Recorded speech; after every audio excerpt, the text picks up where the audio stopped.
Hello! Nice to meet you today. Welcome to my tea salon. I'm little Caro there, and I am pleased to meet all of you. If you would like any tea, just ask, and I will make it for you. And bring it out. But please excuse me if I'm a little bit clumsy and spill any of it. I'm not the most coordinated person in the world. As you may or may not know, this is my first episode, or Salon as I prefer to call it. I am a weird, eccentric lady, and not quite human. More of a fey creature, if you will. I hope to do more of these and hopefully get better with time and practice. In fact, that's my main purpose for doing this, is to have plenty of practice, so that I can get used to my voice and become accustomed to speaking, as well as to correct any flaws that might be in there. So please tell me if you think I need to work on anything in particular, because that would be helpful. Sorry. Anyway, today I have some things planned for us to discuss, aside from introductions. I'm going to recite one of my favorite poems for you, and impersonate the author of said poem while I do so, and I will read two of my own poems. I've pretty much never recited my own poetry due to my intense dislike of my speaking voice, but I am trying to get over this little phobia of mine, as I do want to do an audio version of my poetry book. I'm almost finished with it at the moment, and I also thought I would talk to you about some things that were on my mind in general. But let's start with introductions first. If you're joining me today, let me explain my reasons for being here in more depth. As mentioned, I am a writer, and I need to practice speaking so that I can narrate audiobooks of my written works. I haven't been having the best time trying so far, as I really don't like my voice for several reasons. First off, I have kind of a weird accent. I don't know if you can pick up on it, but see, I really talk like this, you know? Like, 'cause, dude, that's like where I'm from, you know? Oh my god. Like, totally. Yeah, I sound like PJ Souls on Halloween. Totally. I also happen to have a speech impediment, in case you couldn't tell. You see, it's a lisp. I've had it for most of my life. Well, all of my life, really, and in other lives. And though I do, I can speak pretty normally, and I received therapy in my youth to correct it, you can probably still detect it with all my hissing and exaggerated S's and occasional th sound that slips through on my S's. But maybe I'll find it cute. I also have asthma, so if you're hearing me breathing a lot, that's one of the problems I need to work on. I need to try not to be so wheezy. Additionally, I'm learning to project my voice more. You see, I'm naturally very quiet, and I have a very soft-spoken tone. I usually don't talk to people very much, and I'm kind of shy. Actually, I'm very shy. As such, I'm working on that too. If I seem a little skittish or jittery, it's probably due to my nerves, as I'm also a very nervous person. I have a nervous disposition. Well, I do. But to get back to the discussion, let me have another sip of tea. I hope you enjoy yours now. let's start with a little light conversation. I thought I would talk to you about my favorite band. They happen to be the greatest band ever, and you might know them as the Monkees. Yes. Anyway, I was just thinking how they're very underrated, and you should listen to them, and you should watch their show, and you should do all that, and watch their movie Head, because it's really, really good. Of course, you'll need to watch it more than once to really understand what it's about, because it's mind-blowing, man. Blows your mind. But still really good. I've been a fan for quite some time now, and I noticed that when I watch videos people make about them, I tend to get a little annoyed because they get so many things wrong, and it seems I'm already a wealth of Monkees trivia. How did that happen? Well, I'm kind of an obsessive nerd type. When I like things, I just really love them. And speaking of nerdy behavior and subjects I'm into, I'm also very much interested in art and, well, literature, obviously, since I'm a writer myself. Well, that's probably a little on the nose, you know. A writer's going to read other people's writing. Otherwise, why would they want to be a writer? I would like to talk to you about the writer who inspired me most of all first. She inspired me to become a writer myself, or to start writing seriously, rather, as I used to write before, but it was just for fun. That writer would be, you can probably guess, no, not Lord Byron. Well, I could see why you would make that guess. It would be Sylvia Plath, who happens to be the greatest writer to ever exist, I would say. At least in my opinion. I'm going to recite a poem of hers that I've been practicing for you before I get to reading the ones that I've written myself. The poem that I'm going to recite is called Daddy. And I wish to talk to you about this poem a little bit before I recite it because you might want context for it if you don't happen to know everything about it already. This poem is partly about her father, but there's more to it. It's also largely fictionalized. You know, there's the elements of truth in it and inspiration taken from real life, but it should be considered fiction. Plath described it as being about a girl whose father was a Nazi, but whose mother was part Jewish. Although I personally see it as a metaphor for German guilt post-World War II, which I think is something she experienced. She grew up as a German American, the daughter of a German immigrant during the war, and that probably nagged on her conscience a bit. I mean, I imagine it would do the same for mine. She once claimed that her father was a Nazi supporter, however, that is not true. Keep in mind, Sylvia was not above lying when she found it convenient.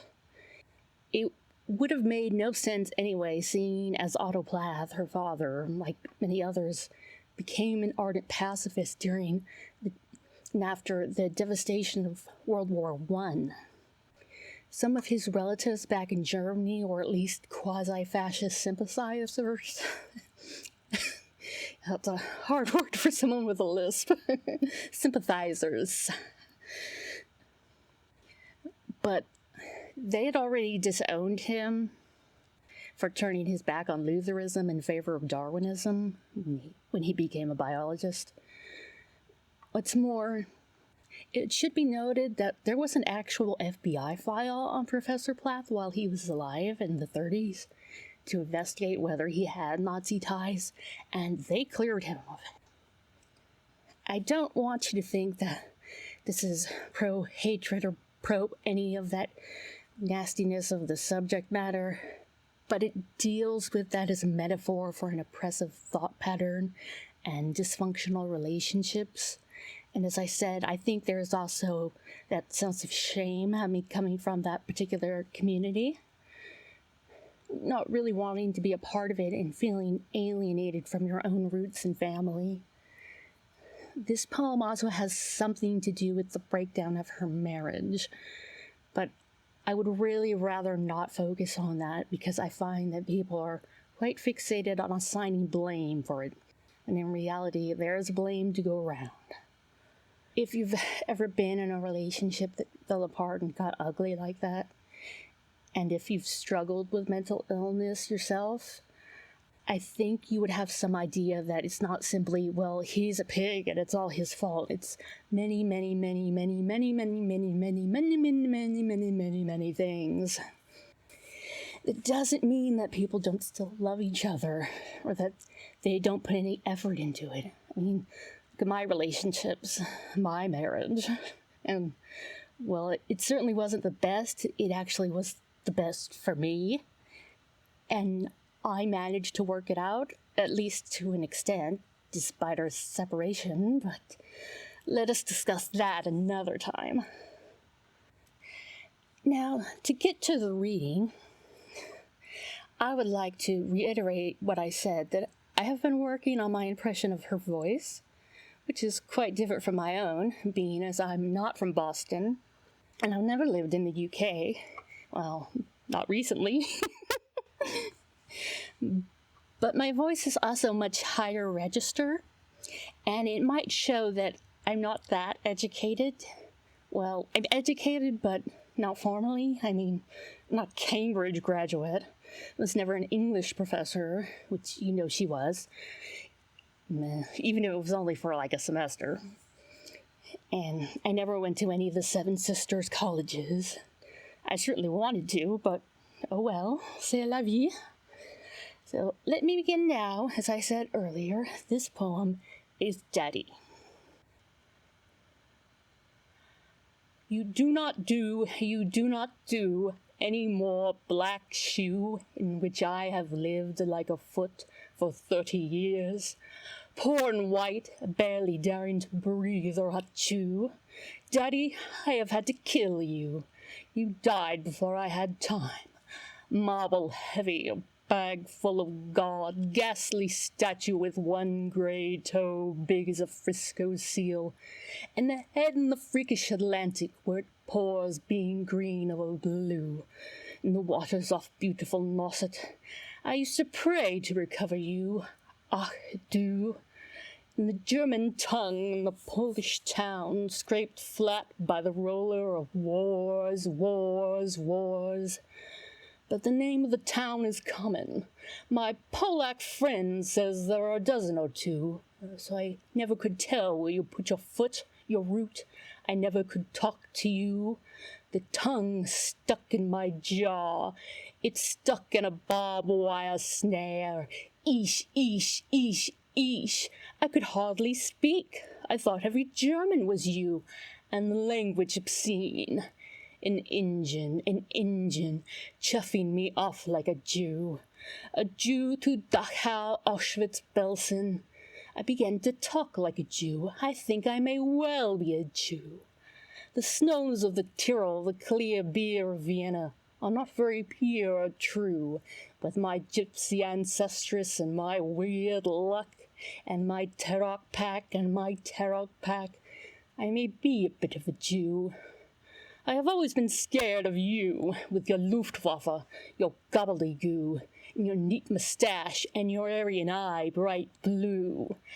Panzerman, oh you. Not God, but a swastika, so black no sky could squeak through.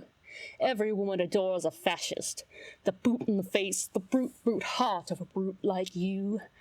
You stand at the blackboard, Daddy, and the picture I have of you, a cleft in your chin instead of your foot, but no less a devil for that, no, not any less the black man who bit my pretty red heart in two.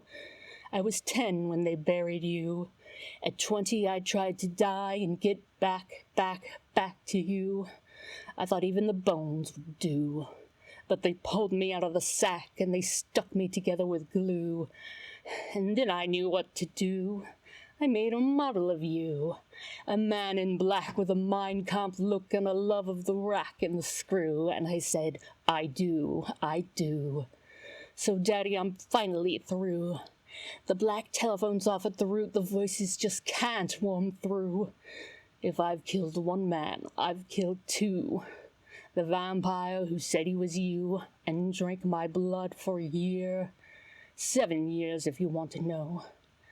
Daddy, you can lie back now. There's a stake in your fat black heart, and the villagers never liked you. They are dancing and stamping on you. They always knew it was you. Daddy, Daddy, you bastard, I'm through. Thank you. You're so kind. No, really, you are. Okay, maybe I'm a little deluded to think that you would actually enjoy that.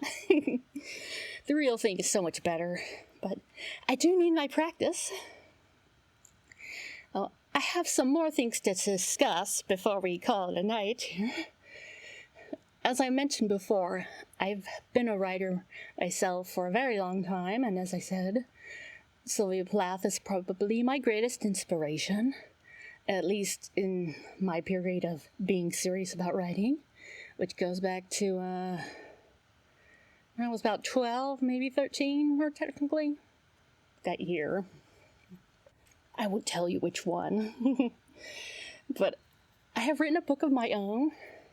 Actually, more than that, I have quite the Eeep, but there's one specific volume that I have, which is currently in the editing process, that I would like to read from. The first poem that I'm going to read is one of my personal favorites of my own work. Like much of my writing is in the genres of horror and eroguro nonsensu. It's called Grotesque Company.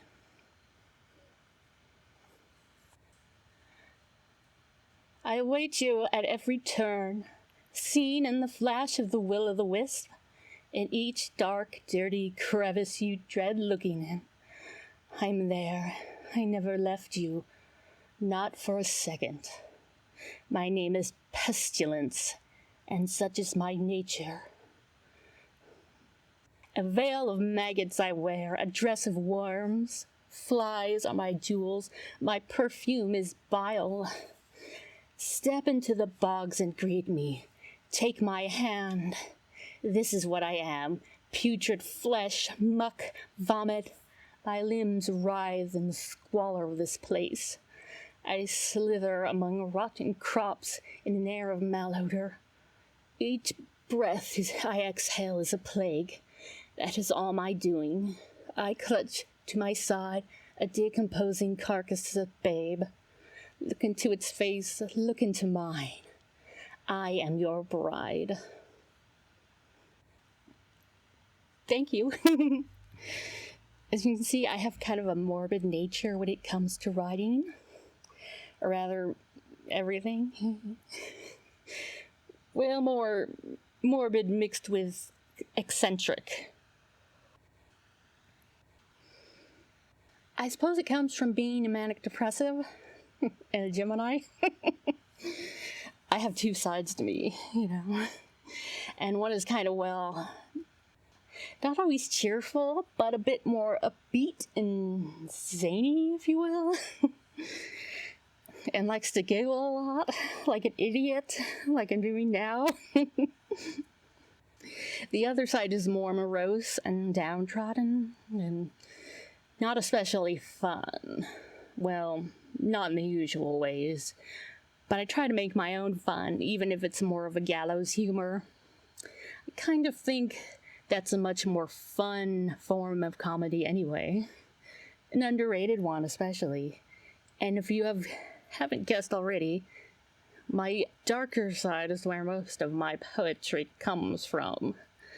I've never really found any passion or reason for comedic poems, or happy, upbeat, lighthearted fare.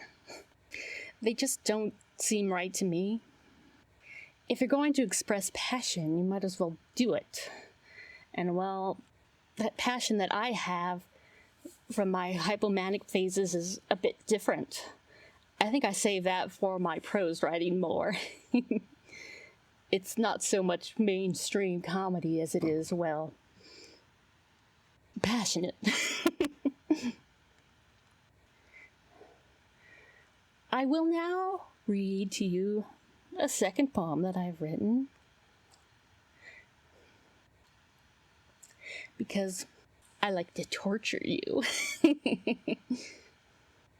Torture you with all my poetry. And you probably enjoy it too, I think. I mean, if you're like me, you do. See, I do have a sense of humor. Speaking of which, I'm also, if you can believe this or not, a hopeless romantic. And I do write romantic poems of a sort. Well, you might not consider them very romantic, but for me, they are quite the height of romance. So, I shall read one such poem for you now. It is called My Case.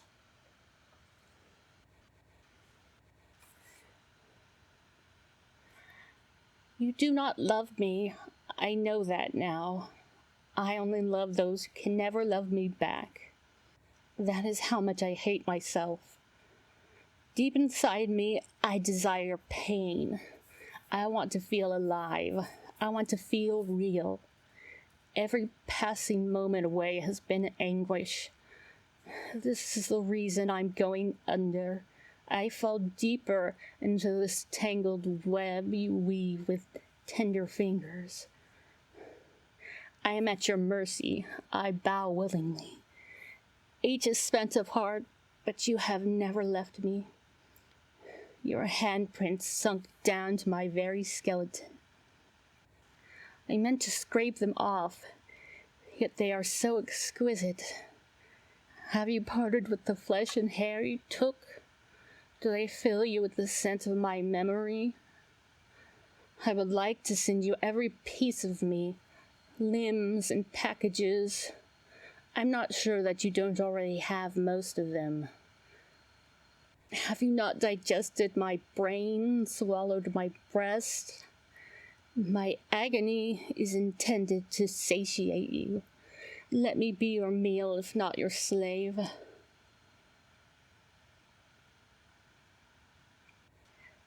Well, what did you think of that? Wasn't it sweet? Cute? Probably a little bit of neither.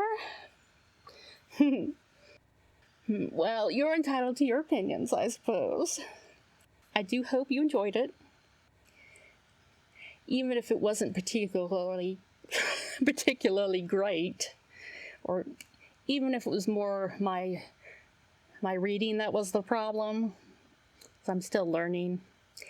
You know how it is when you're kind of a newbie to these things. And I'm definitely a newbie to these. You know, other than in my youth when I used to record comedy sketches and other bizarre things with my sister.